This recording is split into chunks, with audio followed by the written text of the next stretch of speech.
জঘন্য আপনার ধর্ষণের ঘটনা ঘটেছে, সেটা আমরা বাংলাদেশের যে কোনো সাধারণ নাগরিকের মতো আমরা মর্মাহত, ক্ষুব্ধ, এবং আমরা আমাদের স্বরাষ্ট্র মন্ত্রণালয়ের সাথে সাথে ব্যবস্থা নিয়েছে।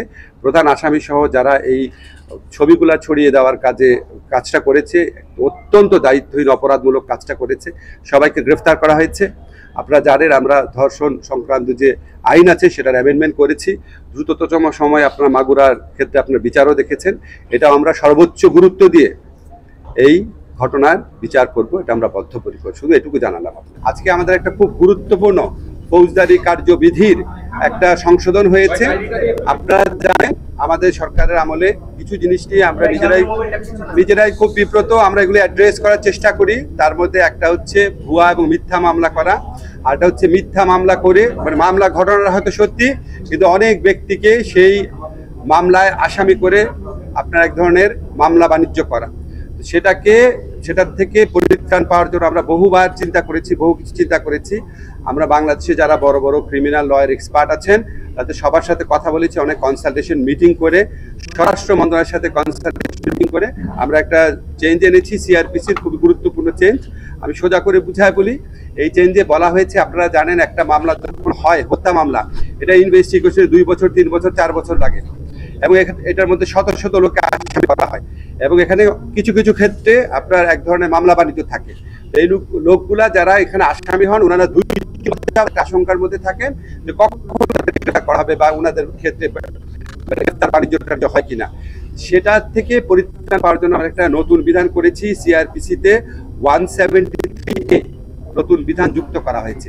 এই নতুন বিধানে বলা হয়েছে পুলিশ কমিশনার, এসপি বা এসপি পদমর্যাদার, কোনো জেলার এসপি পদমর্যাদার কোনো পুলিশ কর্মকর্তা, উনার নিয়ন্ত্রণাধীন বা এখতিয়ারাধীন কোনো বিষয়ে বা কোনো মামলার বিষয়ে উনার যদি মনে হয় যে এটা করা যৌক্তিক, তাহলে উনি ইনভেস্টিগেশন যে অফিসার আছে সেই ইনভেস্টিগেশন অফিসারকে বলতে পারে যে তোমার মামলার তদন্তের ব্যাপারে একটা প্রিলিমিনারি প্রাথমিক রিপোর্ট দাও, তদন্ত করে এখন পর্যন্ত কি তথ্য পেয়েছো এটা প্রাথমিক রিপোর্ট দাও। সেই প্রাথমিক রিপোর্টটা যখন ইনভেস্টিগেশন অফিসার প্রিপেয়ার করবে, করার পর পুলিশ কমিশনার আছেন তারা ইনভেস্টিগেশন অফিসারকে বলবে এই প্রাথমিক রিপোর্ট বা প্রিলিমিনারি রিপোর্টটা, ইনভেস্টিগেশন রিপোর্ট, এটা ম্যাজিস্ট্রেটের কাছে জমা দাও। ম্যাজিস্ট্রেটের কাছে জমা দেওয়ার পর ম্যাজিস্ট্রেটের কাছে যদি মনে হয় যে এই মামলার মধ্যে 100 জন লোককে আসামি করা হয়েছে, তার মধ্যে 90 জনের ব্যাপারে কোনো অভিযোগই আসলে নাই, কোনো 90 জনের বিষয়ে কোনো সাক্ষী নাই, কোনো এভিডেন্স নাই, কোনো ইনসাফিসিয়েন্ট এভিডেন্স, যা এভিডেন্স আছে সেটা ধর্তব্যের মধ্যে না, তাহলে উনি সাথে সাথে প্রি ট্রায়াল স্টেজেই ওই মামলা থেকে ওই আসামিদেরকে, যাদের বিষয় বা যাদের বিরুদ্ধে কোনো সাবস্ট্যান্টিভ বা সাফিসিয়েন্ট এভিডেন্স নাই, তাদেরকে ওই মামলা থেকে মুক্ত করে দিতে পারবেন। আমরা আশা করছি এইটা যখন কার্যকর হবে, আশা করছি আমাদের পুলিশ প্রশাসন এবং আদালত প্রশাসন ওনারা একসাথে কাজ করে যেই সমস্ত মামলায় আপনার গ্রেফতার বাণিজ্য বা মামলা বাণিজ্য হচ্ছে, অসংখ্য লোককে আসামি করা হচ্ছে, এবং যাদের বিরুদ্ধে প্রিলিমিনারি রিপোর্টে, পুলিশের প্রাথমিক রিপোর্টে কোনো রকম এভিডেন্স পাওয়া যাবে না, তাদেরকে আদালত প্রাথমিক স্টেজে, প্রি ট্রায়াল স্টেজে, বিচার শুরু করার আগে ডিসচার্জ করে দিতে পারবেন। ডিসচার্জ করে দিলে ভুয়া মামলা বা মামলা বাণিজ্য থেকে অনেক লোক আশা করি রেহাই পাবেন। এবং এইটা মানে এটা না যে তদন্ত থেমে থাকবে, তদন্ত থেকে যাদের বিরুদ্ধে কোনো রকম সাবস্ট্যান্টিভ এভিডেন্স নাই তাদেরকে মুক্ত করে দিবেন, ডিসচার্জ করে দিবেন, বাকিদের বিষয়ে তদন্ত চলতে থাকবে। আবার তদন্ত চলাকালে পুলিশ যদি তদন্ত শেষ হওয়ার স্টেজে যদি দেখে, পূর্ণাঙ্গ তদন্ত রিপোর্ট যখন জমা দেবে, পুলিশ যদি দেখে যে না, যাদেরকে ডিসচার্জ করা হয়েছিল তাদের কারো কারো বিরুদ্ধে আসলেই পরবর্তীকালে সাবস্ট্যান্টিভ সাফিসিয়েন্ট এভিডেন্স পাওয়া যাচ্ছে, তখন পুলিশ যে রিপোর্টটা আদালতে জমা দিবে, ইচ্ছা করলে ওনারা ওই ব্যক্তিদের নাম, যাদের ব্যাপারে পরবর্তীকালে যথেষ্ট অভিযোগ পেয়েছেন, তাদের নাম আবার ইনক্লুড করতে পারবেন। এই হচ্ছে আমাদের সংশোধনীটার বিষয়। এটার মূল লক্ষ্য হচ্ছে ভুয়া মামলা এবং হয়রানিমূলক মামলা থেকে শিকার হচ্ছেন যারা, তাদেরকে একটা প্রি ট্রায়াল স্টেজে, বিচারপূর্ব স্টেজে একটা রেহাই দেওয়ার বা অব্যাহতি দেওয়ার চেষ্টা করা। এটা হচ্ছে একটা। আর সেকেন্ড, আজকে আরেকটা গুরুত্বপূর্ণ অগ্রগতি, সেটা হচ্ছে আপনারা জানেন ইউএন OHCHR যে অফিসটা, UNOHCHR অফিসের প্রধান ওয়ালকার চোর্ক, উনি আমাদের দেশে সফর করেছিলেন।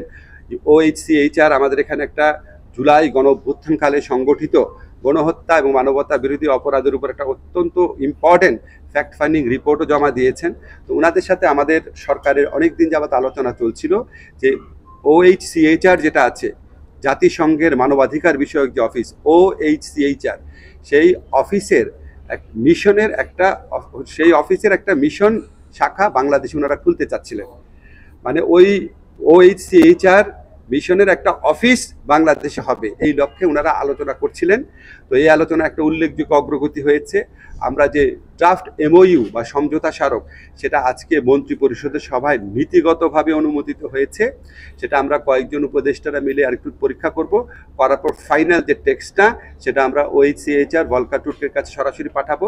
ওনারা এগ্রি করার পর আশা করি আমরা দ্রুততম সময়ের মধ্যে MOUটা সাইন করতে পারবো এবং এটার ভিত্তিতে বাংলাদেশে জাতিসংঘের মানবাধিকার বিষয়ক একটা অফিস হবে। ওয়ালটন আবারও মিলিনিয়ার অফারে ওয়ালটন ফ্রিজ কিনে আপনিও হয়ে যেতে পারেন মিলিয়নিয়ার।